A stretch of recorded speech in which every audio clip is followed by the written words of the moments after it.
Welcome. Let your shoulders fall away from your ears, and let your breath find its own unhurried rhythm. You have nowhere to be tonight, nothing to do but listen and rest. Tonight we walk back across a vast stretch of deep time, long before candles, long before hearths, long before the first spark was ever coaxed into flame, back to the ages when our ancestors faced the dark and the cold, with nothing but their own bodies and each other. 7 million years ago, in the warm heart of Africa, the first hominins began to walk upright.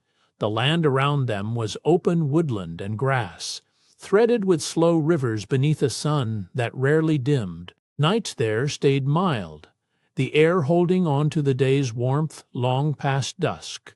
There was no frost to fear, no ice to cross. In that cradle of grass and acacia, the human story began without any need to think about cold at all.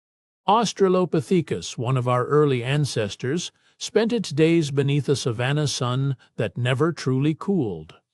These small, upright creatures moved through open grassland and scattered woodland across eastern and southern Africa. Their world offered warm days and warm nights alike, season after season, without any true winter. Fossil sites, such as Hadar and Sterkfontein, preserve their bones resting in soil that never froze. Cold, as a daily danger, simply did not yet exist for them. Their bodies carried little fat, built for warmth rather than for cold. A thin frame suited life beneath a relentless sun where the greater danger was overheating, not freezing. Lean limbs and light builds helped these early hominins cool quickly after exertion. There was no evolutionary pressure yet to store insulating layers beneath the skin. That pressure, when it eventually came, would arrive only after their descendants wandered far from these warm plains. Homo habilis appeared roughly 2,400,000 years ago, still rooted to the African continent.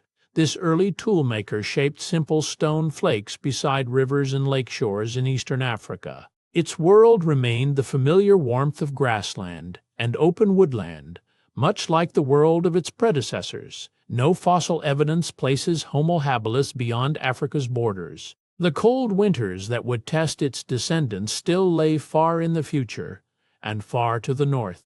Nearly 1,800,000 years ago, Homo erectus stepped beyond Africa's borders for the first time. This was the first hominin species known to leave the continent that had shaped every ancestor before it. Its legs were longer, its stride more efficient, suited to covering long distances on foot. Slowly, over many generations, small bands drifted north and east, following game and open land. They carried no clothing, no fire, only the bodies that had served them beneath warmer skies. The town of Dmanisi, in the hills of modern Georgia, holds fossils that speak of that early migration. Skulls and jawbones found there date to roughly 1,800,000 years ago, among the oldest Homo erectus remains outside Africa. The site sits at a crossroads of forest and grassland, cooler and more changeable than the plains their ancestors had known. Their presence there shows a species already stretching itself into a world with real seasons. The easy warmth of Africa was behind them now. Seasons themselves became a new kind of challenge for these traveling bands. For the first time, hominins faced a year that changed its temper, warm months giving way to cooler, shorter days. Leaves fell from trees in ways unfamiliar to bodies shaped in unbroken summer. Nights grew longer in certain months, and the air carried a bite their ancestors never needed to notice. Adaptation, from this point forward, would have to include the passage of the seasons themselves. Across the Middle Pleistocene, the Earth's climate rocked between ice and warmth roughly every 100,000 years. Vast ice sheets crept southward across Europe and Asia, then withdrew again over spans longer than any single life could measure. Forests became tundra, then forest again, in cycles too slow for any one generation to notice fully. Each swing reshaped rivers, coastlines, and the animals early humans depended upon. The cold, when it came, could last for tens of thousands of years at a stretch. Nighttime cold during these glacial spells could sink well below freezing, even across lands we now call temperate. A place that felt mild by day might drop hard once the sun withdrew, the ground losing its stored warmth within hours. Frost could settle on grass and stone alike before midnight. For bodies still shaped by African warmth, these nights posed a danger unlike anything their ancestors had faced. Survival now depended on finding ways to hold on to warmth once the light was gone. Let your breath find its own slow measure now, in and then out, without being told how. Notice the exhale stretching a little longer than the inhale, the way a tide draws back further than it arrived. Each breath asks nothing of you, only permission to continue. Let your shoulders drop with the next release, the jaw loosen along with it. There is only this rhythm now, rising and falling, carrying you a little further from the noise of the day. Atapuerca, a limestone ridge in northern Spain, holds bones far older than most of Europe's remembered history. Fossils found there belong to Homo antecessor, dated to roughly 800,000 years ago. The remains rest inside a deep cave system called Grandolina, layered beneath centuries of dripping stone. These early hominins lived through winters without any of the tools their descendants would later develop. Their bones remain among the oldest clues to how the human body first met the cold of Europe. Deeper inside the same Atapuerca hills, a vertical shaft called Cima de los Huesos hides a rarer kind of evidence. More than 6,000 bones have been recovered from its base, belonging to early ancestors of the Neanderthals. These people endured the cold winters of the Iberian Peninsula long before any hearth glowed inside a cave. Their skeletons show a body already shifting toward the stocky, cold-suited frame later generations would carry. The dark of that shaft has kept its record still for hundreds of thousands of years. The human body, then as now, needed its inner heat to stay near 37 degrees Celsius. This narrow band allowed organs, blood, and nerves to function as they should. A rise or fall of only a few degrees could disturb that balance entirely. Early humans carried this same fragile requirement into landscapes their bodies were never shaped for. No tool or shelter could change the number itself, only the struggle to stay close to it. A fall below 35 degrees Celsius marked a dangerous threshold for the same fragile body. At that point, shivering intensifies, thinking grows foggy, and movement slows without warning. Blood retreats from the skin toward the organs that matter most for survival. Left unattended, the condition now called hypothermia can quietly overwhelm the body's remaining defenses. For early humans, without shelter or covering, a single long winter night could carry this exact risk. Body hair, thick across most mammals, began thinning across human ancestors around 1,200,000 years ago. Genetic evidence points to this period as a turning point in the species' relationship with its own skin. The dense covering that once trapped heat gradually gave way to bare, open skin. This change unfolded across countless generations on the African savanna, never all at once. What remained was a body built for open air, not for the cold nights still to come. Researchers tracing this hair loss have found it closely linked to genetic shifts affecting skin pigmentation. As fur thinned, bare skin faced direct sun for the first time, and pigment genes responded to that new exposure. Darker skin likely developed alongside hair loss, offering protection against ultraviolet damage. The two changes, fur and skin color, appear to have moved together through the human genome. Neither shift would have made sense without the other happening at the same time. Hunting across open ground gave this bare skin a clear advantage during daylight hours. Early humans practiced persistence hunting, chasing prey across long distances until the animal collapsed from heat exhaustion. Sweat evaporated freely from uncovered skin, cooling the body far faster than fur ever allowed. This efficient cooling let hunters keep moving beneath a punishing sun long after their prey had to stop. The very trait built for surviving hot days would later complicate surviving cold nights.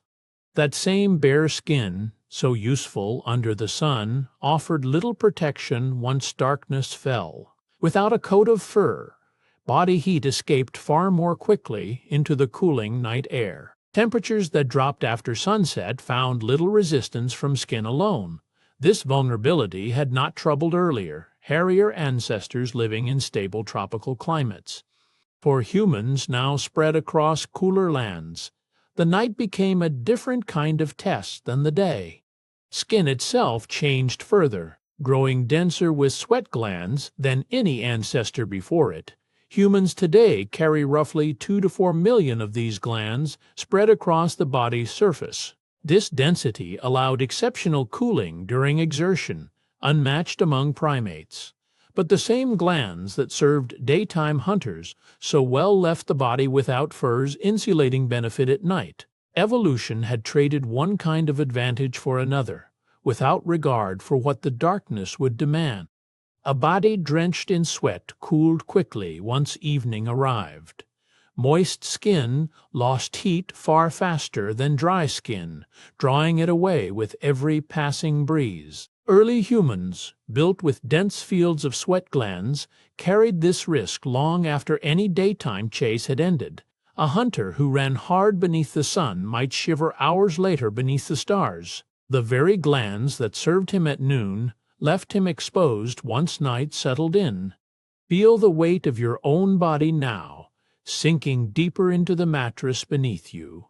Let your shoulders drop first, heavy and unmoved, like stones settled at the bottom of a slow river. That heaviness spreads down through your arms, into your hands, until your fingers no longer wish to curl or reach. It moves into your hips, your knees, your ankles, each part growing dense and still. There is only this steady drop of weight, drawing you further into rest, part by part, breath by breath. Fat began to gather beneath the skin of populations pushed toward cooler ground. This subcutaneous layer worked like a built-in blanket, slowing the escape of heat through the surface. Groups living generation after generation in colder valleys developed thicker deposits than those who remained near the equator. The change came gradually, shaped by bodies exposed again and again to falling temperatures. A body carrying more of this padding could endure a night that once might have proven fatal. Bergmann's rule offers one explanation for how bodies respond to cold climates. It states that within a species, populations living in colder regions tend to grow larger and bulkier than those in warmer regions. A bigger frame holds a smaller surface area relative to its total volume, so heat has less skin through which to escape. Naturalists first noticed this pattern among birds and mammals across different latitudes. Human populations, over many generations, appear to follow the same arithmetic of size and cold. Allen's rule adds a second piece to that puzzle of body shape and climate. It predicts that in colder regions, limbs tend to grow shorter relative to the trunk, reducing the surface area exposed to the air. Shorter arms and legs mean less skin positioned to lose heat into a freezing wind. Populations in warmer climates, by contrast, often show longer limbs suited to shedding excess heat. Together with Bergmann's rule, this pattern helps explain why bodies across the world took such different forms. Neanderthals developed bodies that fit both of these patterns closely. Their frames were shorter and considerably more compact than those of modern humans living in warmer regions. Forearms and lower legs measured noticeably shorter relative to the upper arm and thigh. This compact build reduced the total skin surface exposed to the bitter air of Ice Age Europe. Their whole skeleton, in a sense, had been shaped by generations spent surviving winters far colder than anything their African ancestors ever faced. Their rib cages flared out wider and deeper than those found in modern human skeletons.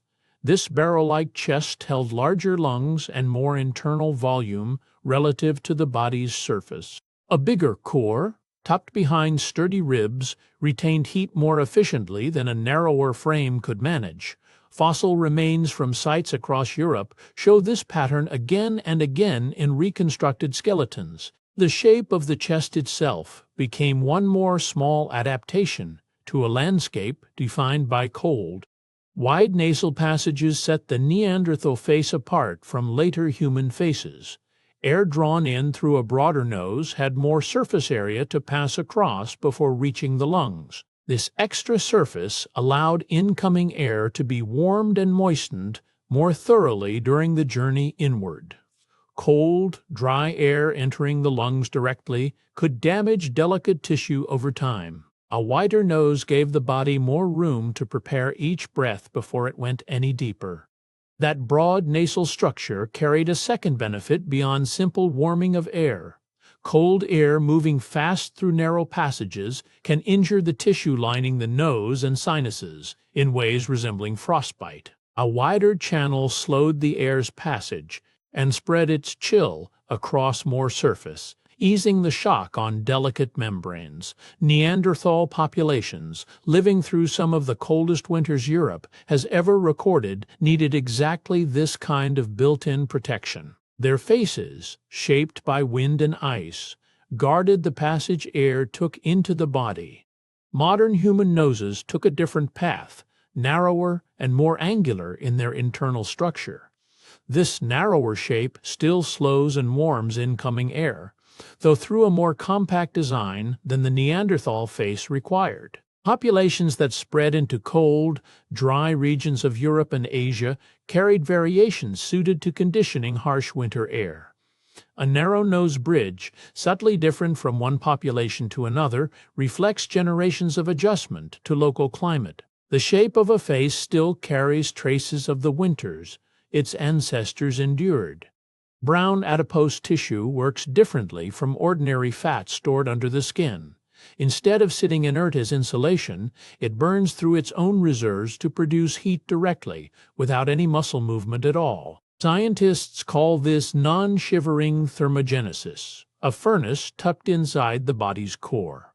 Rich in mitochondria, brown fat cells appear dark under a microscope, packed with tiny structures that convert stored energy into heat. For early humans facing cold nights, this tissue offered an automatic defense long before any hearth existed. Newborn infants carry brown fat deposits far more abundant than adults will ever keep.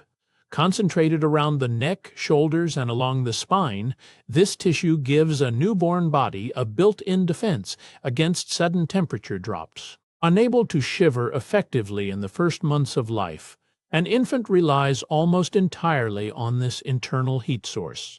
The same biology likely served infants born deep in the Pleistocene, wrapped in hide against a cold night, their small bodies steadily generating heat from within. Somewhere beyond the walls of this room, a low hum rises and fades, like wind moving through a distant stand of trees. It does not ask anything of you. It simply arrives, holds for a moment, and drifts away again, the way sound travels across an empty field at night. Let your shoulders sink a little further into whatever is holding you. Each breath can grow a little longer than the one before it, with no need to count them. The hum fades once more, and takes a little more of the day's weight with it. Adult bodies keep only a fraction of the brown fat present at birth. What remains tends to gather around the neck, along the collarbones, and across the upper back and shoulders. Cold exposure studies, using imaging scans, have shown these small deposits still activate today in people exposed to chilly rooms. The pattern likely mirrors what early human ancestors carried through winter nights, a modest ember of heat production tucked just beneath the skin. Muscles begin to tremble the moment core temperature starts to slip. This rapid contraction and release generates heat as a byproduct, a mechanical furnace built from involuntary movement. Shivering can raise heat production several times above the resting rate within minutes. The cost is steep, though, burning through stored energy quickly and leaving the body hungry for more fuel. For early humans without food security through a long winter, shivering was a last resort rather than a comfortable solution. Blood vessels just beneath the skin narrow sharply when cold air presses against the body. This vasoconstriction redirects blood flow inward, away from the surface, keeping precious heat closer to vital organs. The skin itself grows paler and cooler to the touch. As this happens, a visible sign of the body's internal bargain. Early humans, standing at a cave mouth on a frozen evening, would have felt this shift, fingers stiffening as blood retreated toward the chest and belly. Fingers and toes sit furthest from the body's core, and they pay the price first when temperatures fall. Blood flow to these extremities drops sharply, sacrificing their comfort to protect the chest, lungs, and abdomen. Numbness sets in quickly under this arrangement, a small price traded for survival of the whole. Early hunters moving across frozen ground likely knew this discomfort well, hands curled tight, feet growing distant and slow to respond in the coldest hours before dawn. Every few minutes, the body reverses its own strategy in a brief pulse. Blood vessels in the fingers widen suddenly, sending a rush of blood back into tissue that had gone numb. This cycle, known as the hunting response, alternates between constriction and dilation throughout prolonged cold exposure. It prevents lasting damage from total blood restriction while still conserving core heat most of the time. Fishermen and mountain climbers today still feel this same rhythmic ache, a pattern etched deep into human physiology. The body's resting metabolism can climb well above its usual pace when cold demands more heat.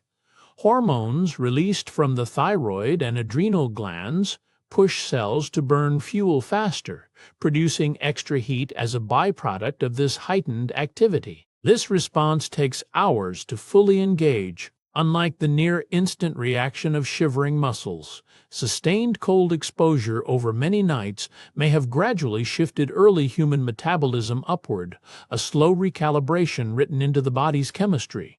Diets built around animal fat gave early humans the raw material for lasting insulation. Fat consumed in quantity could be stored beneath the skin, thickening the layer that slows heat loss through the cold months. Lean meat alone, without sufficient fat, left hunters weak and undernourished despite eating, a condition later called rabbit starvation. Marrow, organ fat, and rendered tissue from hunted animals became essential winter currency. A well-fed body, layered in fat, faced a frozen night with far better odds than a lean one. Isotopic analysis of Neanderthal bones reveals a diet weighted heavily toward meat and fat, more so than in most other hominins studied by researchers.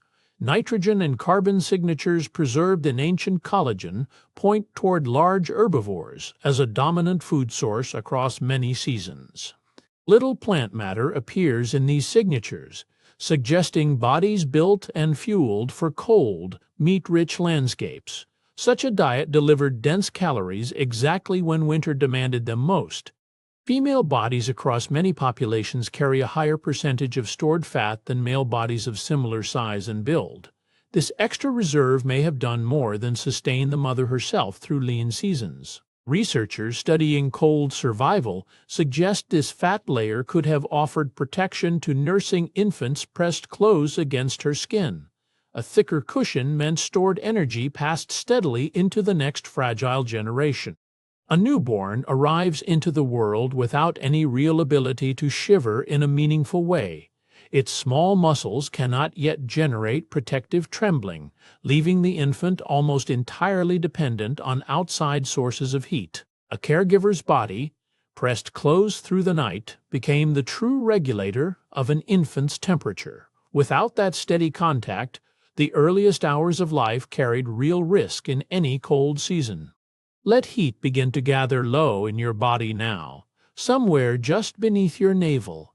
Picture it spreading outward in slow rings, first into your hips, then down along your thighs. Let it rise too, drifting up through your chest, loosening your shoulders as it passes. Feel it reach your throat, your jaw, the small muscles behind your eyes. There is only this spreading glow, filling you from the middle outward, asking nothing of you but to let it continue. Bodies pressed together through the night reduced the total surface area, each person exposed to the cold air. Standing or lying alone left every side of the body open to heat loss. Curled together in a huddle, only the outer edges of the group faced the air directly. Those in the center enjoyed near total protection, while those on the rim absorbed the brunt of the chill. Numbers themselves became a kind of shelter. Some researchers propose a turning point when early hominins gave up nightly nests high in the trees, sleeping on the ground, placed the body closer to the Earth's surface, away from the open, wind-swept air above the canopy. Ground level offered proximity to residual heat held in soil and stone.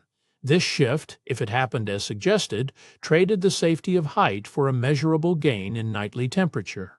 Chimpanzees today construct an entirely new sleeping nest each evening, bending and weaving branches into a springy platform among the leaves.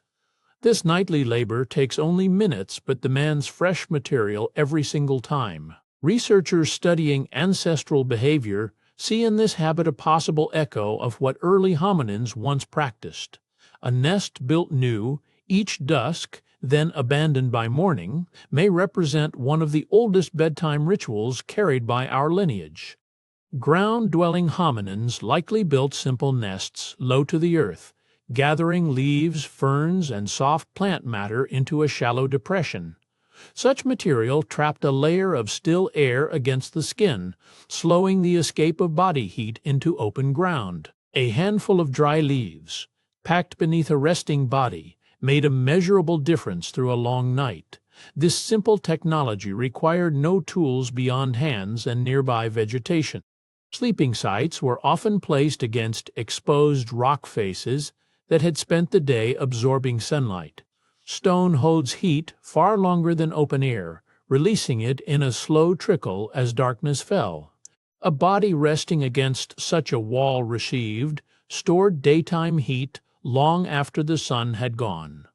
This simple choice of geography, a wall instead of open ground, may have meant the difference between a bearable night and a bitter one.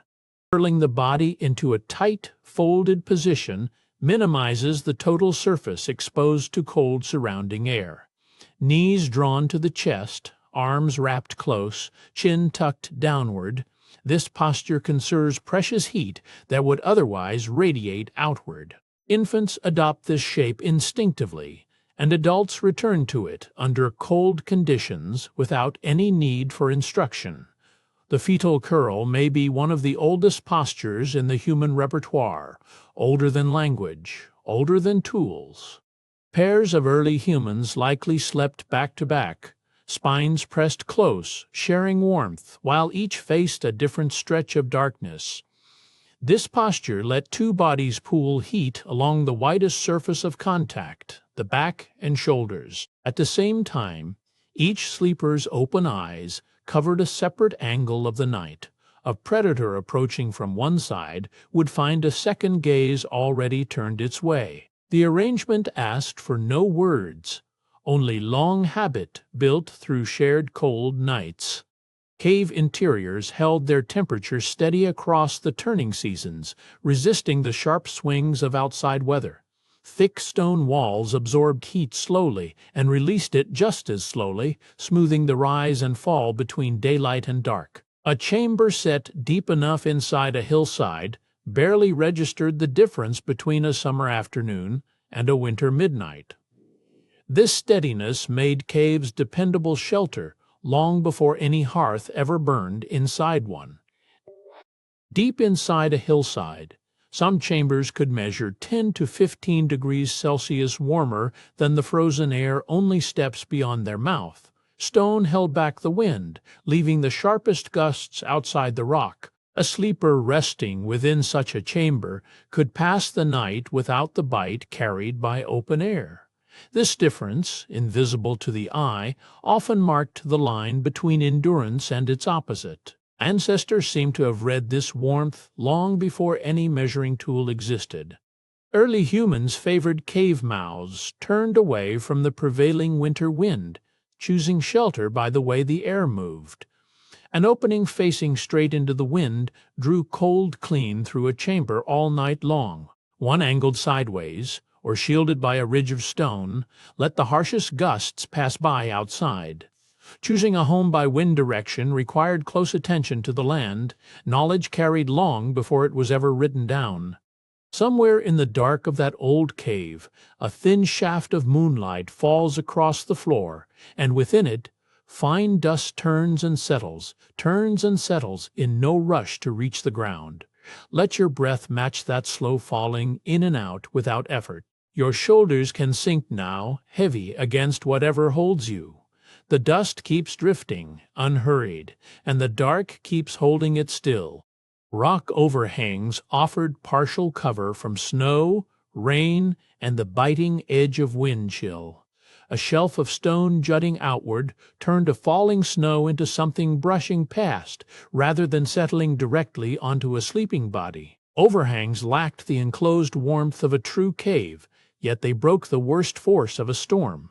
Many groups likely used them as stopping points between deeper, more lasting shelters, since any barrier between skin and open sky mattered when the cold kept deepening.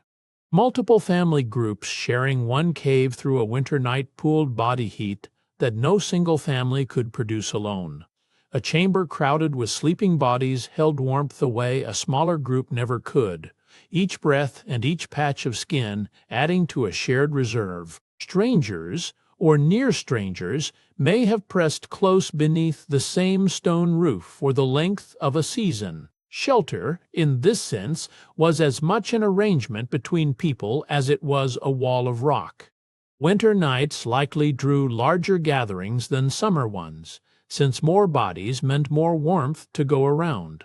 In milder months, small family units may have scattered across separate camps, each managing its own fire, less nights alone. When cold deepened, distant groups may have drawn closer together, filling a single cave near its edges. The arithmetic of survival was plain. Each added sleeper reduced the open air pressing against any one body.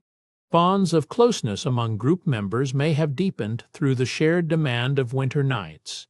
Physical nearness required trust, and trust grew across many nights of stillness spent pressed against one another. Behaviors encouraging proximity, touch, and the simple act of settling beside another body may have carried a thermal advantage worth reinforcing. Warmth, in this way, may have shaped some of the earliest threads binding one person to another.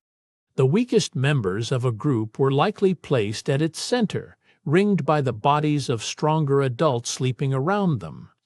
Children, the elderly, and the injured occupied the warmest position, sheltered from the sharper edges of cold air by those who faced outward. This placement asked nothing of language or instruction, only an understanding carried in the body itself. A cave floor, arranged this way, became an unspoken map of who needed protection most. By 400,000 years ago, hominins were already bending branches into standing screens against the wind. Traces of these structures survive only as faint patterns in the soil, rings of post holes and stone weights where poles once stood. No timber remains after so long a stretch of time, only the ghost of where it was driven into the ground. Even so faint a mark tells of shelter shaped by hand long before any hearth existed. Terra Amata, a low rise of ground above the harbor at Nice in France, preserves some of the oldest traces of built shelter anywhere in Europe. Excavators found oval arrangements of stones and post holes, evidence of temporary structures raised and abandoned across many seasons. Each layer of the site marks a separate visit, one group after another returning to the same patch of coastal ground. The ground itself became a kind of ledger, written over in stone and soil. A lean-to of branches and stretched hide could turn a sharp wind into a lighter breeze. Angled against the prevailing gusts, the simple frame gave a sleeper a pocket of stiller air to curl inside. Such a shelter demanded no permanence, only a few sturdy branches, a length of hide, and hands willing to lash them together before nightfall. It could be built again the following evening, or abandoned entirely if the wind shifted. Draped over a frame of bent wood, an animal hide could hold a still pocket of air beneath its surface.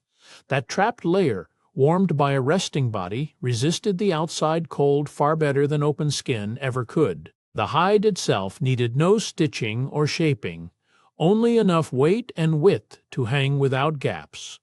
A single hung skin, positioned well, might have made the difference between a tolerable night and a bitter one.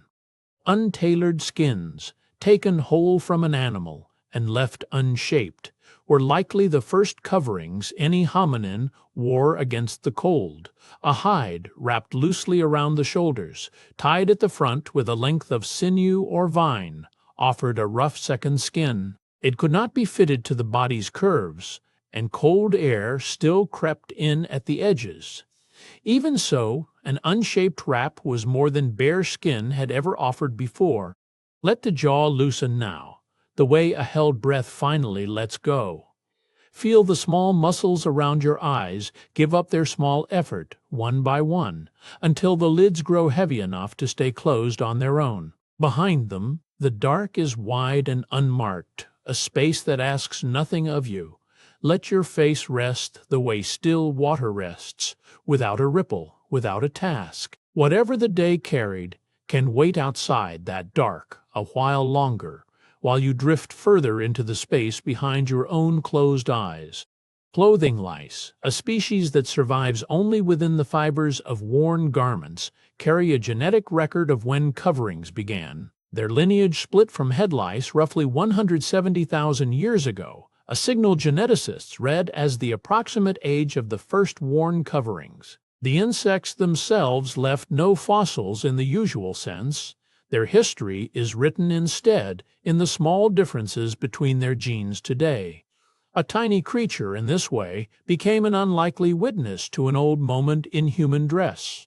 Cold Eurasian plains, far more than the warm grasslands of Africa, are thought to be where clothing first grew fitted to the body. Populations who pushed into harsher latitudes faced pressures that those in milder climates never encountered nightly. A tailored garment, closed at the wrists and gathered at the waist, kept precious air near the skin instead of letting it escape. The shift from wrap to garment likely followed the same road that carried early humans northward. A scraper chipped from flint, its edge worn smooth along one side, is among the oldest tools linked to hide preparation. Such stones appear in layers dated beyond 500,000 years, long before any needle or woven thread existed. Used with steady pressure, a scraper could strip fat and flesh from the underside of a skin, leaving it lighter and more supple. The tool asked for patience more than strength, hour after hour spent over a single stretched hide. Scraping a hide clean served a purpose beyond the kitchen or the cook fire that did not yet exist.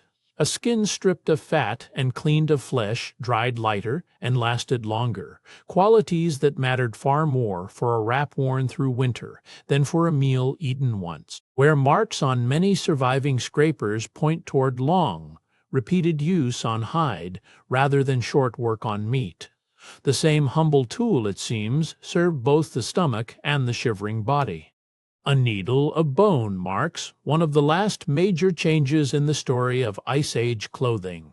Such needles, no wider than a matchstick and pierced with a fine eye, first appear in tool kits around 40,000 years ago. Before that point, garments were held together by knot, fold, and pressure alone.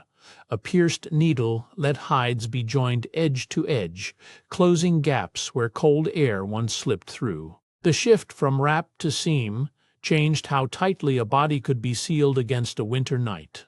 Long before any needle existed, simpler methods held a hide in place. A skin draped across the shoulders could be tied at the throat with a strip of leather or folded and tucked beneath its own weight. Knots pulled tight at the waist kept a wrap from slipping loose during sleep or movement.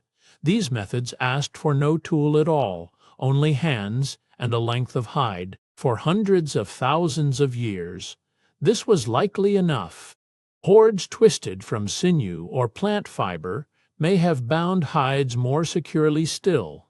Sinew drawn from the tendons of hunted animals could be split into fine strands and knotted tight. Plant fibers, stripped from bark or stem, offered a similar strength once twisted into rope. Such cordage left almost no trace in the archaeological record, since fiber rarely survives the centuries. Its presence is guessed at more than proven, inferred from wear marks on the bone tools used to work it. Bones of cave bears, lying in the same soil as human tools, tell of shared shelter. Excavators working through layered cave floors across Europe have found bear remains resting alongside flint scrapers and cracked animal bone. The two sets of evidence sit close together, sometimes within the same thin band of earth. This closeness suggests the same hollow in rock sheltered both species, though never at once. A cave, it seems, was a resource claimed by whoever needed it most that season. Cave bears likely returned to these same hollows each winter, curling into a sleep-lasting months. Their bodies, heavy with autumn fat, would settle into shallow depressions scraped from the cave floor, some still visible today. A bear's winter rest could stretch across the coldest months without waking, its heartbeat slowed to a bare minimum. Human groups, watching this pattern across generations, likely learned to read the calendar written in bear behavior. A shared cave asked for careful timing between two very different tenants. Patterns in cave use show that humans stepped aside during the months bears claimed the den. Layers of ash, tool debris, and bone from human occupation often sit apart from those left by bears, divided by season rather than mixed together. This separation suggests a kind of unspoken agreement, worked out not through discussion but through timing. Humans likely moved to other shelters or waited near cave mouths until the bears had stirred and departed in spring. The rhythm of the seasons governed who slept where. Breath finds its own rhythm now, without any need for you to guide it. Notice only its shape, a long drawing in and a longer release outward, as though the body were setting down, something it no longer needs to hold. Each exhale can stretch a little farther than the one before it, unhurried and unmeasured, sinking toward stillness.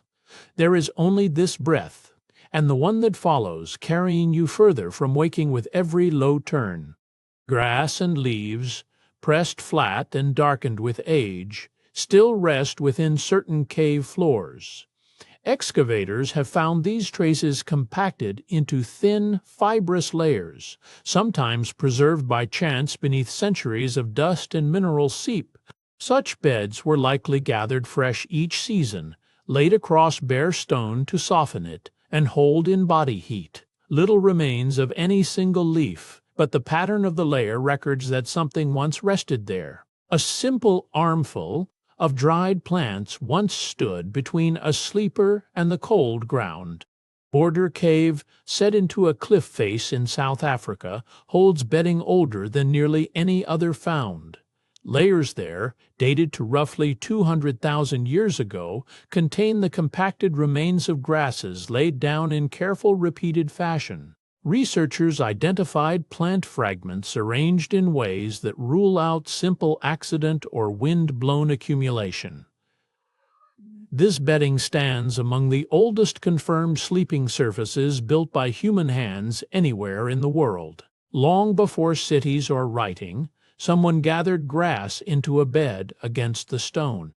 Beneath that bedding at Border Cave, thin layers of ash may have served a further purpose. Researchers studying the site suggest the ash could have discouraged fleas, ticks, and other biting insects from settling into the plant material above. A bed kept freer of pests would have allowed longer, less disturbed rest through the night.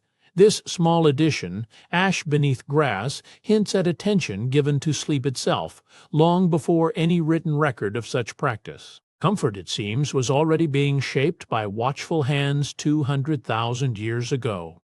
A single gene, called EDAR, appears to shape the thickness and density of human hair across certain populations. Researchers studying East Asian and Native American groups have traced a particular variant of this gene to a relatively recent point in evolutionary history. Thicker hair may have offered a slight edge in retaining scalp heat during cold seasons. The strength of this cold adaptation link remains debated among geneticists today. Even now, small threads of DNA carry traces of ancestors who once faced frost and wind. Certain populations living in colder regions carry gene variants that appear to boost the activity of brown fat, the tissue that burns energy directly into heat. Studies of Siberian and Arctic groups have found these variants appearing far more often than in populations from milder latitudes. Brown fat activity offers a metabolic advantage without triggering the shiver reflex. This adaptation likely built up across generations spent in true winter cold. A body's chemistry, shaped over thousands of years, can still answer to the season it descends from.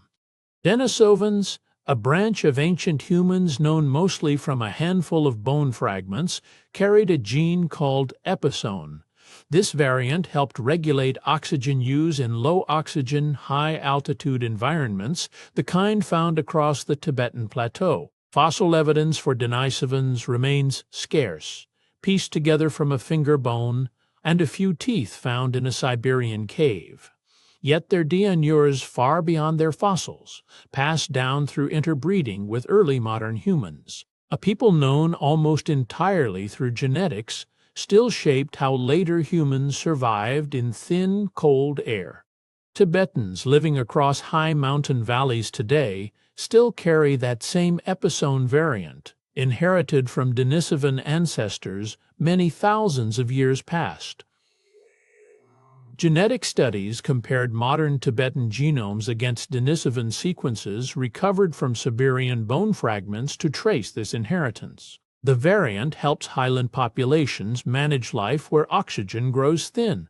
Few gifts from an extinct population have proven so lastingly useful. A vanished people, known only through fragments, still help others breathe easier on cold, high ground. Neanderthal DNA lingers still, woven into the genomes of people across Europe, Asia, and beyond. Some of these inherited fragments relate directly to cold weather adaptation, including variants affecting skin, immune response, and fat storage. Modern genetic sequencing, drawing on fossil bone from sites like Vindija Cave in Croatia, has mapped these traces in detail. A small percentage of most non-African genomes today trace back to interbreeding events tens of thousands of years old. Something of that stocky, cold-hardened lineage still moves through modern blood, largely unnoticed. Populations living within the Arctic Circle carry genetic markers tied to heightened internal heat production, a trait documented among groups such as the Yakut people of Siberia. These markers appear linked to mitochondrial function, the cellular machinery that converts food into usable energy and heat. Such adaptations likely developed across countless generations, enduring temperatures far below freezing. The body, it seems, can tune its own furnace across generations to match the climate it inherits. Life at the edge of habitable cold left its mark deep within the cell. Inuit communities across the Arctic carry gene variants closely tied to fat metabolism and cold tolerance, according to genomic studies from recent decades. These variants influence how the body processes the fat-rich diet traditional to Arctic life, built around seal, whale, and fish. Researchers have linked certain variants to shorter stature and altered fat storage suited to conserving core heat. Such traits likely trace back tens of thousands of years, shaped by generations facing relentless cold. A diet and a climate together, wrote themselves into the genome over deep time. Notice now the weight of the body, how fully it presses into whatever holds it beneath. The shoulders grow heavy first, sinking a little more with each breath released outward. Then the arms follow, loose and unlifted, resting exactly where they land. The legs grow heavier still, pressing further down than they did a moment ago. Even the head feels weighted now, drawn deeper into whatever cushions it, as the whole body is gathered toward stillness. Other apes, studied across their natural ranges, rarely encounter freezing night air at all. Chimpanzees, gorillas, and orangutans live largely within tropical and subtropical forests, where nighttime temperatures seldom drop near freezing. Their sleeping nests, built fresh in trees each evening, need only shield against rain and insects, not deep cold. This makes early human ancestors unusual among primates, venturing into climates their bodies were never originally built to withstand. Almost no close relative among the apes ever needed to face the particular problem of a freezing winter night. Japanese macaques endure snow, heavy winters partly through thick fur that early humans never possessed. Found across the mountainous regions of Honshu, these macaques grow dense winter coats and are often seen soaking in naturally heated hot springs during the coldest months. Their fur alone provides insulation that would have taken early humans considerable effort to replicate through hides and shelter. Without such natural covering, human ancestors relied instead on behavior shelter and social warmth to fill the gap fur once left behind. Fur solved for macaques what culture and ingenuity had to solve for humans. Emperor penguins gather in tight, shifting huddles across the frozen expanse of Antarctica, a survival strategy built almost entirely on shared body heat. Thousands press together, rotating positions so no single bird stays on the exposed outer edge for long. Researchers have measured huddle interiors reaching temperatures far above the surrounding air, higher than any lone bird could hold. Early human ancestors, lacking feathers or blubber, may have leaned on a similar principle, bodies pressed close, turning cold into something shared rather than faced alone. Arctic foxes solve winter cold through a wardrobe built into their own biology, growing a coat several times denser once autumn arrives. Their thick, ice-white fur traps air so effectively that a resting fox loses little heat even far below freezing. Human ancestors had no such switch built into their skin. Exposed flesh stayed exposed through every season, summer heat and winter frost alike, leaving behavior and shelter as the only substitute for a coat their bodies never grew. Musk oxen endure Arctic winters wrapped in a double layer of fur, a coarse outer coat over a soft, dense undercoat known as kivyut. That undercoat is finer than cashmere, trapping a still layer of air close to the skin against brutal wind. Herds also stand shoulder to shoulder during storms, forming a living wall. Early humans, without fur of any real density, could copy only that second half of the strategy, standing close together, while the insulating coat itself stayed forever out of reach. Bears meet winter differently, retreating into hibernation and lowering heart rate, body temperature, and metabolism for months at a stretch. A hibernating bear can pass an entire season without eating, drinking, or leaving its den, running almost entirely on stored fat. Early humans had no such option. Their bodies could never slow to anything near that suspended state, meaning every winter night had to be met awake, fed, and present, without ever sleeping the season away. Bone lesions found among the Atapuerca remains in Spain have led a handful of researchers toward an unusual proposal that certain early hominins might have undergone a seasonal slowing of their own metabolism. The lesions resemble patterns seen in animals that experience periods of dormancy. The idea remains a minority position, treated as a possibility rather than a settled finding. If confirmed, it would point to winter survival strategies, stranger, and more biologically complex than shelter alone ever suggested. That hibernation-like hypothesis, tied specifically to the species known as Homo antecessor, still divides paleoanthropologists. Supporters point to the bone lesions as evidence worth taking seriously. Critics counter that similar bone changes can result from ordinary nutritional stress, with no dormant state required at all. No skeleton has offered proof strong enough to settle the matter either way. The disagreement has become part of the record itself, a reminder of how much about deep winter survival still resists a final answer. No fossil unearthed so far offers conclusive proof that true hibernation ever occurred within any hominin lineage. Every skeleton examined shows only suggestive marks, never the unmistakable signature biologists expect from a fully dormant creature. The evidence remains circumstantial, open to more than one reading. Until a new discovery changes that, the question stays exactly where it has stood for years, intriguing, unresolved, and resistant to easy conclusions. Human physiology, as far as it is understood, seems to lack the specific triggers that allow true hibernation to happen.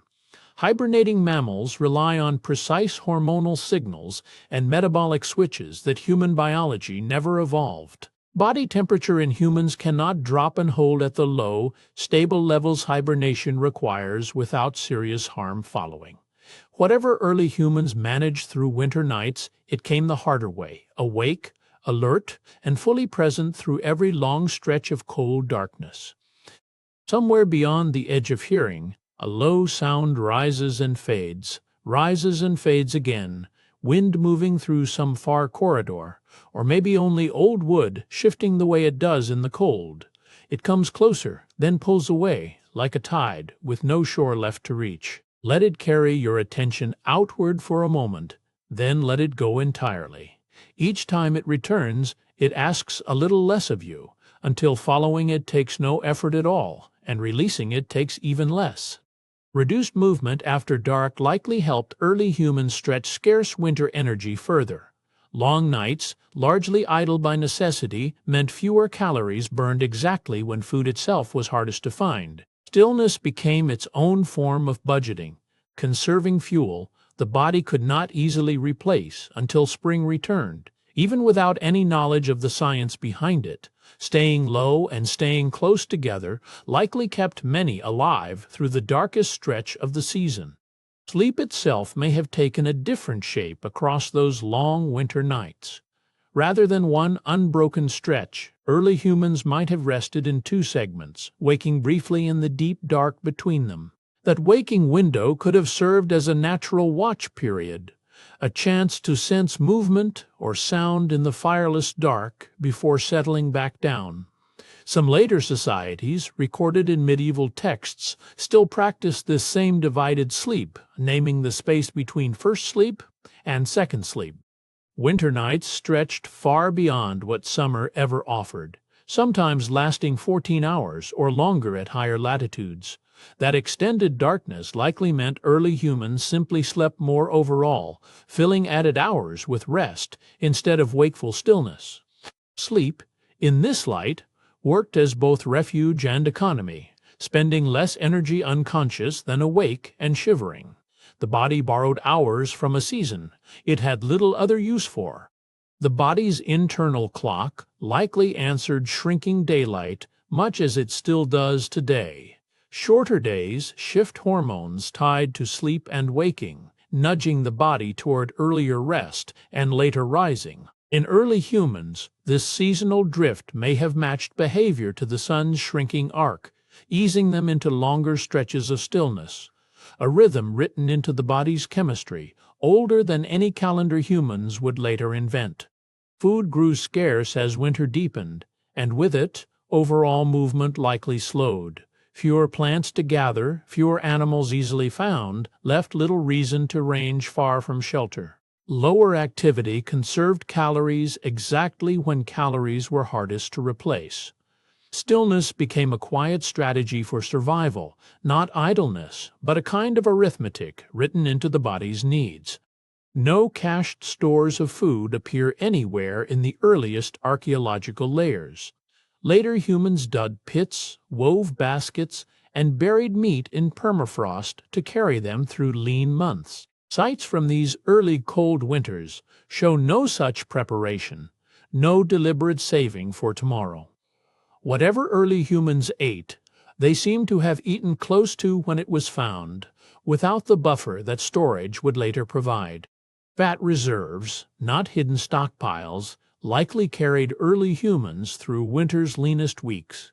A body well fed through autumn's abundance could draw on stored fat as outside food grew scarce. This internal reserve required no digging, no container, no memory of where anything had been placed. The body itself became the storehouse.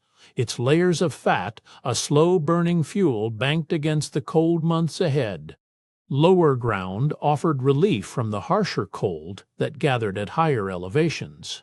As winter approached, groups likely moved downslope, away from ridgelines and open plateaus where wind and frost struck hardest. Valley floors and sheltered basins held slightly warmer air, pooling like water in the lowest folds of the land. A short walk downhill could mean the difference between a bearable night and a bitter one. Herds of animals moved with the seasons, tracking pockets of milder air across the land. Early humans, watching these patterns closely, may have followed the same paths, letting the instincts of deer, horses, or bison lead them toward gentler ground. The animals carried no maps, only some faint sense of where grass still grew and wind blew less fiercely. Following them meant following a kind of inherited knowledge no words could ever hold. South-facing slopes caught more of the low winter sun than any other exposure could offer. Even in the coldest months, these hillsides warmed faster after dawn and held that warmth longer into evening. Early human camps found along such slopes suggest a clear preference, whether reasoned or simply learned through repeated experience. A patch of sunlight on a winter afternoon, however brief, was worth walking toward. Feel the warmth begin at your feet, spreading upward like a tide rising slowly through sand. It reaches your ankles, your calves, loosening every small tension gathered since morning. Let it climb into your knees, your thighs, easing what the day has tightened without your notice. Now it settles into your chest, spreading through your shoulders and down each arm to the fingertips until every part of you rests inside the same steady warmth, and the cold has nowhere left to reach. Archaeologists mapping Paleolithic campsites across Europe have found a clear pattern in elevation choice. Valley floors were often avoided, since cold air pools low and gathers there through the night. Highest ridgelines were avoided too, exposed as they were to the sharpest winds. Instead, camps cluster along mid-slope terraces, high enough to escape the coldest air pockets, low enough to stay shielded from wind. Good drainage mattered as well, keeping bedding and ground dry through wet seasons. Daylight hours served more than the hunt for food. Early humans likely spent time resting in open sunlight, especially during the coldest months, letting skin and stored fat absorb the low winter sun. This basking behavior, seen across many animal species, may have helped the body build a thermal reserve before nightfall arrived.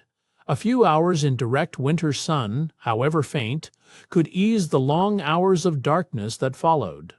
That stored heat did not vanish the instant the sun disappeared.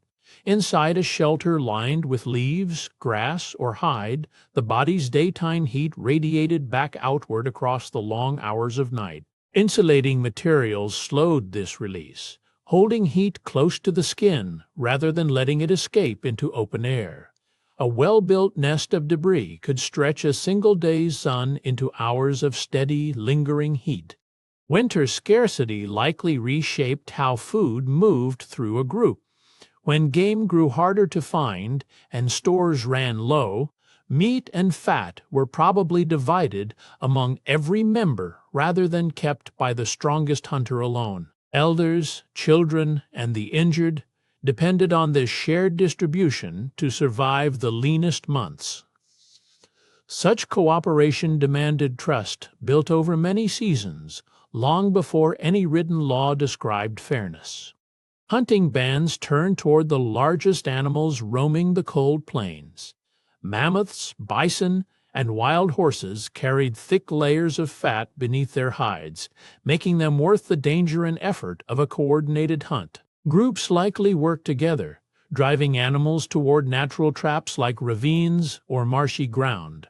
A successful hunt could feed many mouths through weeks of hard weather, making cooperation as valuable as any single weapon. A single mammoth carcass could carry enough stored fat to sustain a family group through many days of cold. Beneath the thick hide lay layers of fat far richer than anything found in lean meat alone. Woolly rhinoceros carried similar reserves, prized for the same reason. In seasons when little else grew or moved across the frozen ground, this stored animal fat became one of the most valuable resources a group could find.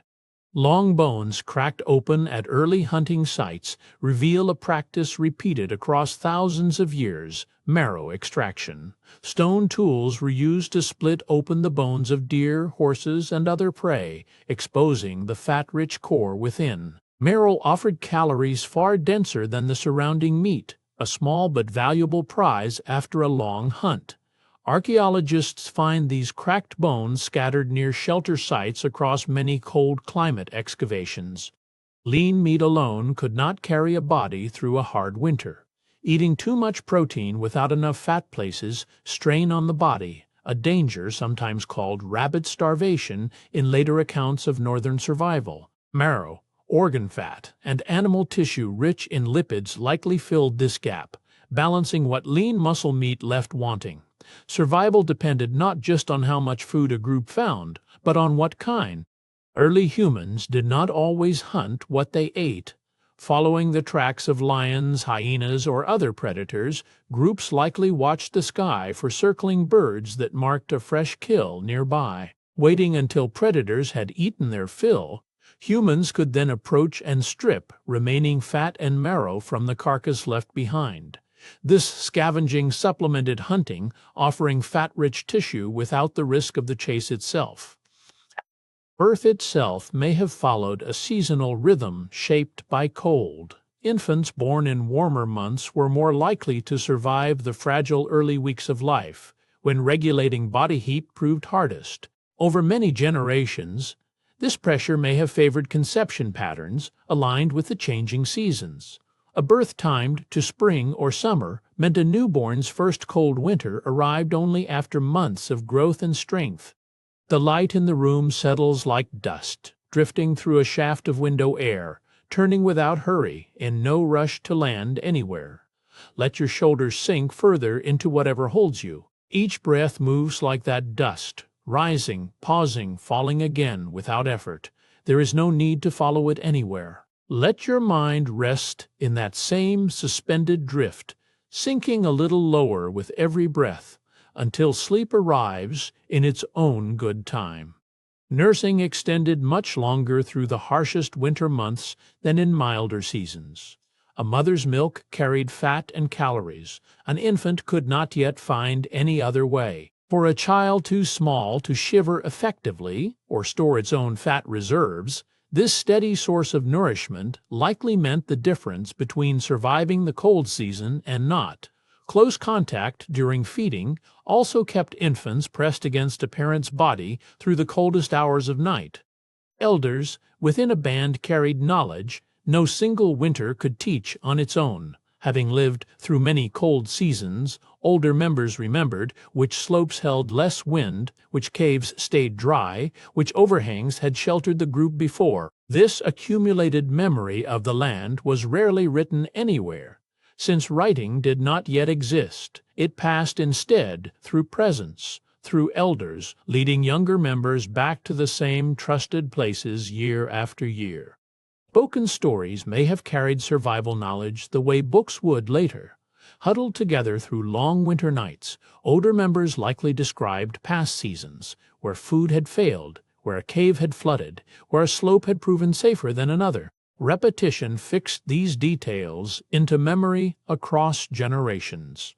Long before any written record existed, the spoken word served as humanity's first archive of hard-won seasonal knowledge. The same shelters appear again and again in the archaeological record, layer stacked upon layer. Excavators find not one winter's occupation but dozens, each pressed into the earth like pages in a book no one meant to write. Broken bone fragments and worn stone tools mark each return to a favored cave mouth or rock overhang. These stratified layers reveal a pattern repeated across tens of thousands of years. The same shelter, chosen again and again by different generations. At Combergrinal, in southwestern France, decades of excavation uncovered more than 60 distinct layers of past occupation. Each layer told of a different span of time, some separated by centuries, others by only a season or two. The site does not show continuous winter habitation, but something more scattered, repeated returns across an immense stretch of years. Archaeologists reading these layers see less a settled home than a place remembered and revisited again and again across tens of thousands of years. Certain occupation layers show no trace of any hearth at all. Excavators find worn tools, cracked bones, and packed sleeping surfaces, yet nothing resembling a fire pit or scorched stone. These hearth-free layers sit beneath others that do show fire use, marking a clear boundary in time. For the people who lived through these winters, whatever ease came after dark came only from the press of other bodies nearby and from nothing else. Sediment samples, studied under magnification, can reveal secrets invisible to the naked eye. Researchers examine burned bone fragments, charred plant remains, and the structure of ash particles to determine whether a fire burned naturally or was tended by human hands. Natural wildfires leave scattered, wind-blown residue, while controlled hearths leave concentrated, repeated burn patterns in one place. This microscopic evidence lets archaeologists separate accident from intention, deep within layers many hundreds of thousands of years old. Wonderwork Cave in South Africa holds the earliest solid evidence of fire under human control. Layers deep within the cave contain burned bone fragments and plant ash concentrated in specific spots, far from the entrance in patterns natural fires could not produce. This is not a campfire beside an open plain, but evidence of fire carried into deep shelter and deliberately kept. It stands as the clearest known marker of a turning point in how early humans faced the cold and the dark. Roughly 1 million years separate us from the fire evidence found at Wonderwork Cave, a stretch of time hard to hold in the mind. At that distant point, hundreds of thousands of years still lay between this single cave and the widespread, reliable fire use that would later spread across much of the world. For an unimaginable stretch of time, this kind of fire mastery remained rare, isolated, perhaps even lost and rediscovered. More than once before, it became a lasting part of daily life. That cave floor in South Africa marks only one point along a much longer stretch of fireless winters. For hundreds of thousands of years before it, and long after in most places, human groups faced the cold through shelter, huddled bodies, thickened fat, and careful choice of ground. Fire was not yet a tool passed from one generation to the next. It existed, when it existed at all, as something rare, local, and easily lost. Let your jaw loosen now. The way it does just before sleep finally arrives. Feel the muscles around your eyes give way, lids growing heavy, resting without effort. Behind closed eyes there is only a hushed dark, wide and unmeasured, asking nothing of you. Let your face forget every shape it held today. Only this stillness now, this dimness carrying you further down. A blackened layer of stone and burned wood at Jasher Banat Yaakov, beside the Jordan River in Israel, points to fire used nearly 790,000 years old. Archaeologists found clusters of burned flint and wood fragments grouped together, not scattered as a wildfire would leave them. The site sits along an old lake shore, where early tool makers left traces of daily life layered in mud and ash. It remains one of the oldest strong claims for fire touched by human hands. Beech's Pit, in the east of England, holds fire-related evidence dated to about 400,000 years ago. Burned flint and heated sediment appear there in patterns concentrated enough to suggest deliberate use rather than accident. The site lies in what was once a river valley, later buried and revealed again through careful excavation. Its findings sit within a wider pattern across Eurasia, where controlled fire begins to leave firmer traces around this same span of time. Daocaodian Cave, outside Beijing, was once celebrated as one of the earliest sites of controlled fire anywhere in the world. Early excavators described thick ash layers and burned bone as unmistakable proof of hearths tended by Homo erectus. Later research, using finer methods of analysis, has questioned how much of that ash truly came from human hands. The claim that once seemed settled has become one of the more debated stories in the study of early fire. Some of the ash layers at Daocaodian may have formed through natural fires rather than any human fire. Keeping.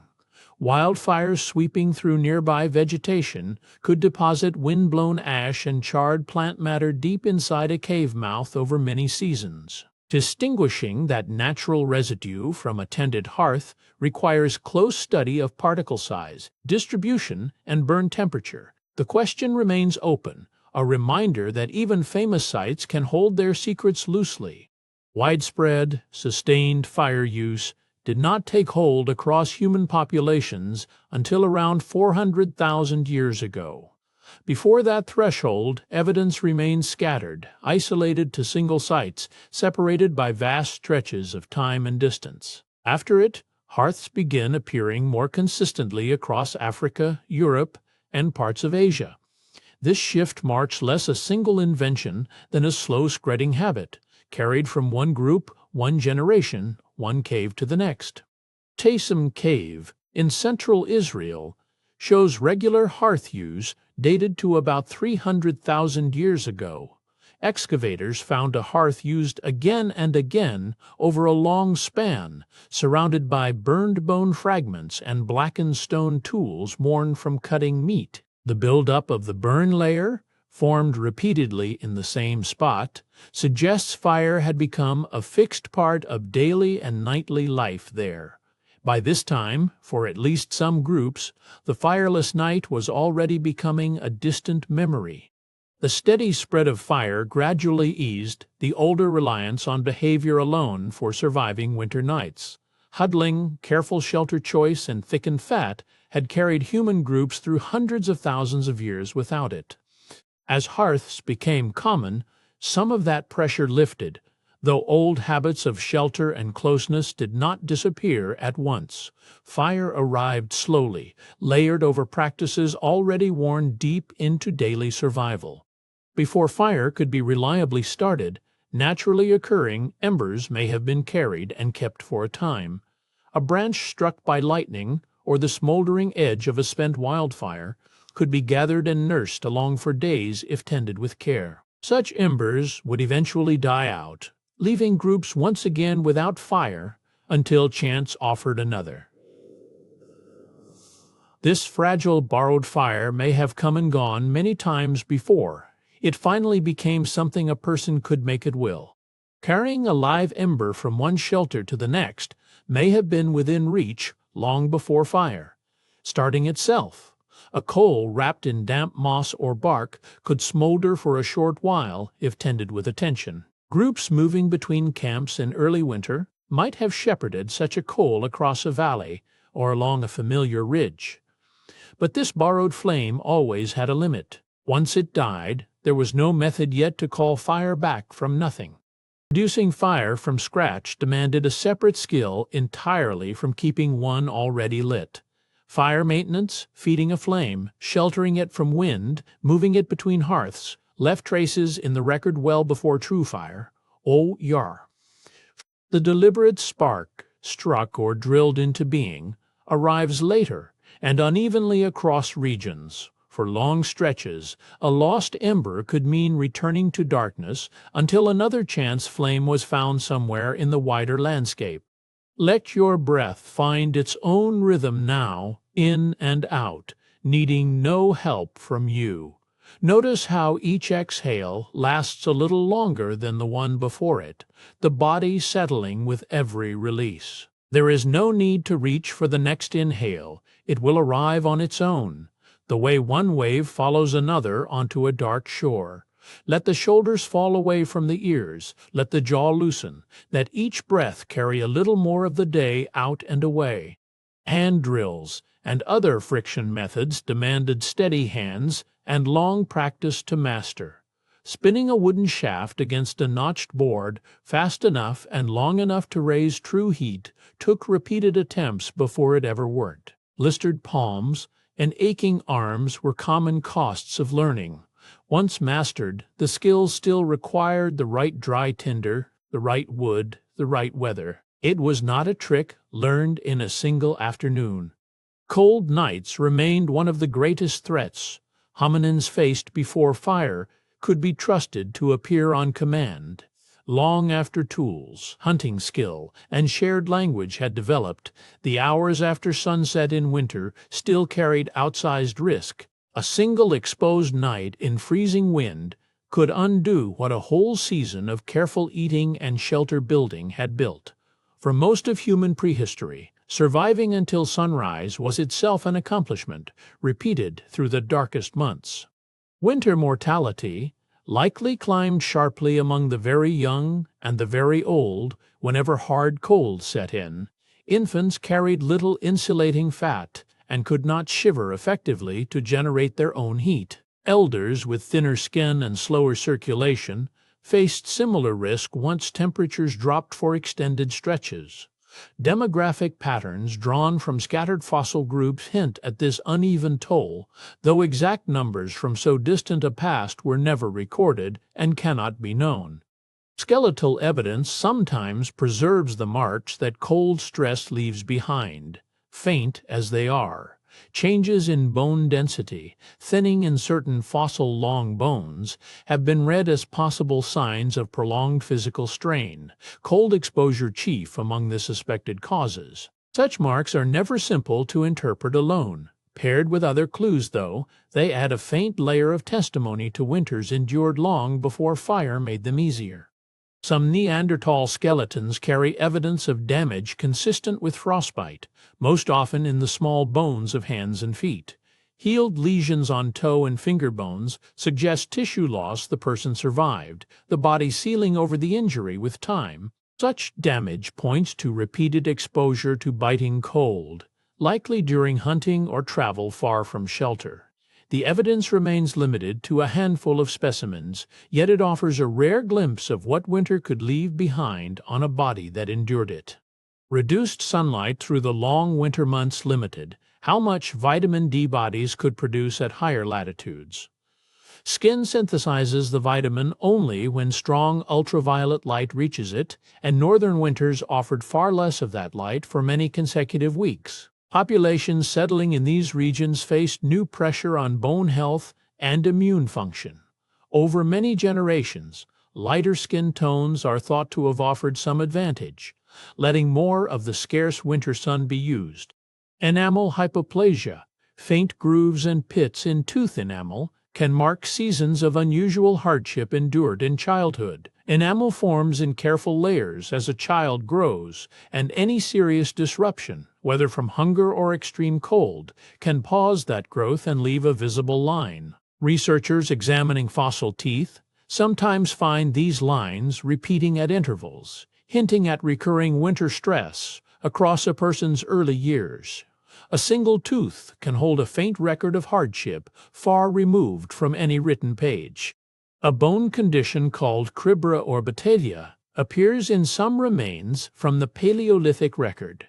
Tiny pits form in the bone above the eye sockets, a mark linked to periods of nutritional stress or anemia in childhood. Researchers find it in skulls recovered from cold climate sites, though never in every specimen examined. The condition cannot say exactly what caused the shortage, only that the body registered it. Each pitted socket holds a record of a season when food ran thin, written in bone rather than words. Comparing these cold stress markers across many sites lets researchers piece together the hardship of winters before fire. No single bone or tooth tells the whole story alone. Laid side by side, though, patterns emerge across regions and centuries, showing where hardship struck hardest. A cluster of frostbite scars here, a run of enamel lines there, together sketch a rough map of struggle. The picture stays incomplete, but it grows steadily less blank with each new find. Darkness itself, without fire to hold it back, stretched the hours when danger felt closest.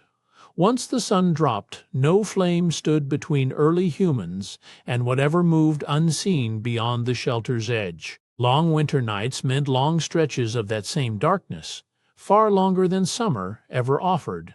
Every sound carried more weight when no light could confirm its source.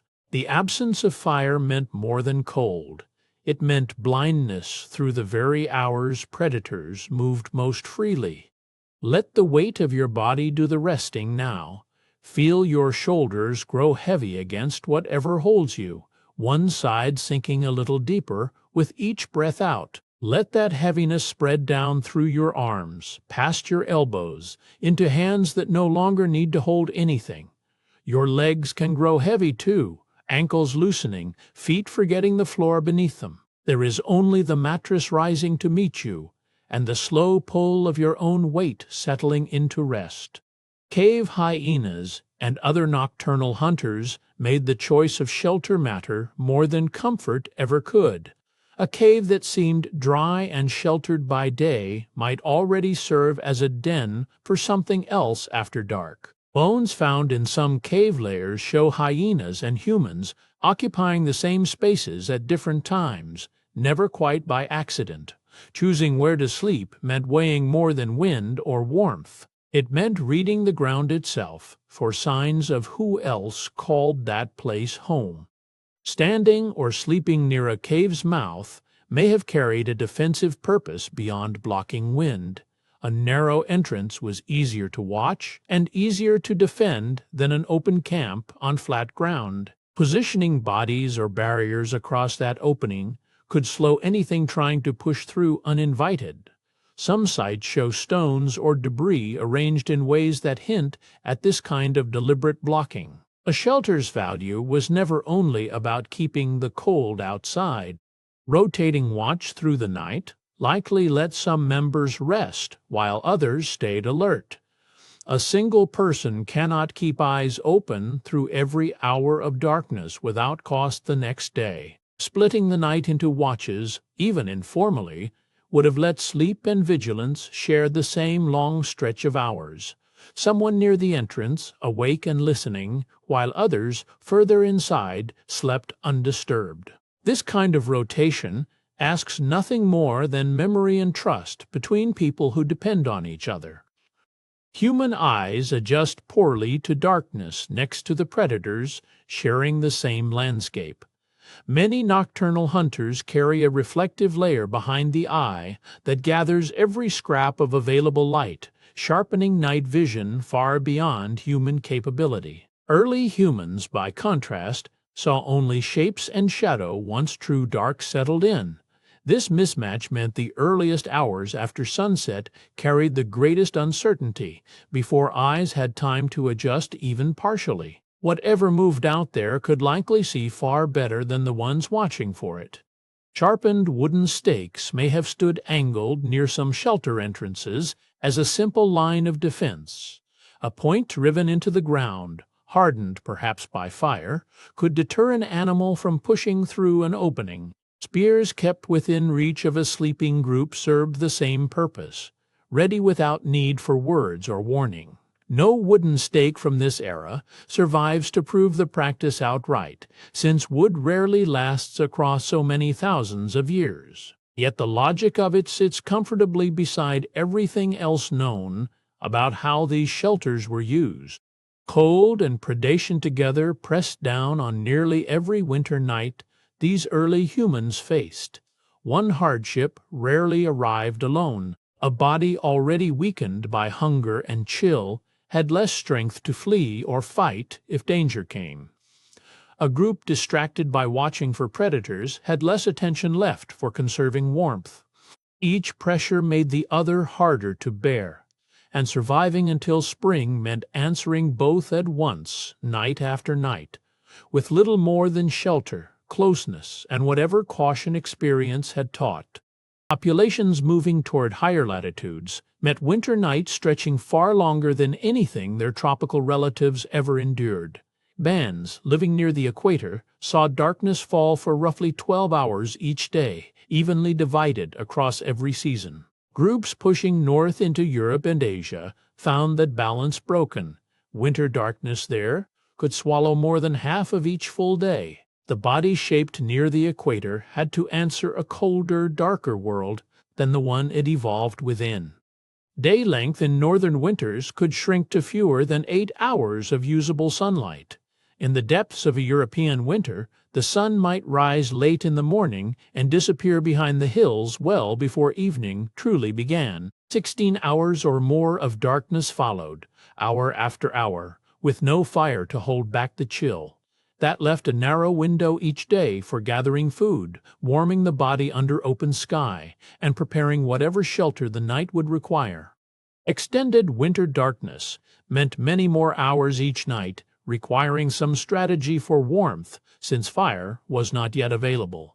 16 hours of cold and dark asked far more of curled bodies, huddled groups, and chosen shelter than 8 or 9 hours ever would. Every method used to hold on to warmth had to work longer and harder in these northern winters than nearer the equator. Insulating fat, close contact between bodies, and sheltered stone all faced a longer test each night, simply asked to carry more weight. Successful strategies for enduring cold nights let hominin populations persist across many repeating glacial cycles. Ice ages arrived and withdrew across hundreds of thousands of years, each one testing whatever adaptations a population carried into it. Groups that survived one glacial period passed their bodies, behaviors, and choices of shelter into the next generation, and the next after that. Across dozens of these cycles, the accumulated answers to cold nights became woven into human biology and habit alike. Somewhere beyond these walls, a low sound rises and recedes, then rises once more, distant enough to name and just as easily forgotten. It might be wind finding a gap beneath a door, or a house shifting its old timbers as the night cools around it. Let that sound come and go without deciding what it is. Each time it fades, let your shoulders drop a little further into whatever is holding you. It will keep arriving and leaving on its own, needing nothing from you but to be heard, briefly, and released. Interglacial periods brought stretches of centuries, where winters grew milder and survival pressures eased. These warmer spans could last 10,000 years or more between one ice age and the next. Forests crept back across land, once buried in ice, and animal herds shifted their ranges northward as the changing climate allowed. During these intervals, the harshest demands of winter nights loosened their grip, if only for a geological moment, before the ice, in its own time, returned. Adaptations shaped by the hardship of glacial winters may have given later populations an advantage when cold periods returned. A body built for lean times, a habit of seeking sheltered stone, a preference for close winter sleeping arrangements did not disappear simply because a warm interval intervened. When ice advanced once more after thousands of years of milder weather, populations carrying these traits met the cold already prepared in ways their ancestors had not been. Knowledge about shelter and warmth likely passed from one generation to the next, long before anyone wrote a single word down. A child watching an elder choose a cave mouth facing away from prevailing wind absorbed something that no fossil can record. Which slope caught the most winter sun, which rock held heat longest after dusk, how closely bodies needed to curl to share warmth without waking one another. All of it traveled through observation and repetition. Across enough generations, this gathered accumulation became as vital to survival as any single physical trait. Physiology and behavior worked together, layer upon layer, to form the full system that let humans survive cold nights before fire. Thicker fat beneath the skin met curled sleeping postures. Wider nasal passages met caves chosen for their stored warmth. Vasoconstriction met huddled groups pressed close for the night. None of these elements stood alone. Each depended on the others being in place at the same time. Together they formed something closer to a woven structure than a simple list of separate tricks. No single adaptation explains how these early humans survived their coldest nights. Body fat alone could not have carried a small child through 16 hours of darkness. Shelter alone could not have replaced the warmth of a body sleeping close beside another. Behavior, biology, geography, and social bonds all leaned on one another, each covering what the others left exposed. Survival came not from any one clever trick, but from the whole overlapping system, working through countless dark nights, one after another, for hundreds of thousands of years. Fire's mastery, when it finally arrived, turned winter survival from a narrow margin into solid ground. Bodies that once depended on fat reserves, huddled sleep, and careful shelter choice gained a companion that could hold back the cold on command. A single hearth could do the work of a dozen curled bodies pressed together through the dark. What had been an exhausting nightly negotiation with the cold became, across generations, something closer to a settled arrangement. A single flame did what physiology alone never could. It pushed back the length of a winter night. Heat now radiated from a fixed point rather than only from another body pressed close. Firelight also kept most predators at a distance, easing the burden of constant watching. And with light after sunset, waking hours stretched long past the old boundary of darkness, giving early humans time to work, tend children, or simply rest without shivering. The control of fire marked a hinge in human history, the point where biology alone stopped being the whole answer. Thick fat layers, curled sleeping postures, and huddled groups did not vanish, but they no longer had to carry the entire burden alone. Cold nights that once required every trick the body possessed could now be met partly through a technology held and tended by the group. Winter still bit hard, but for the first time it also answered to human hands. Long after fire became routine, the older toolkit never disappeared entirely. The layer of fat under human skin, the reflex that narrows blood vessels in the cold, the instinct to draw close to another sleeping body, all of it remained, carried inside every person born since. Somewhere in each of us rests that older survival, shaped across hundreds of thousands of winter nights before the first flame was ever kept alive. The same moon that lit those cold ridgelines now watches above your own roof. Rest, as those distant ancestors finally learned to rest, held by something larger than the cold. Good night.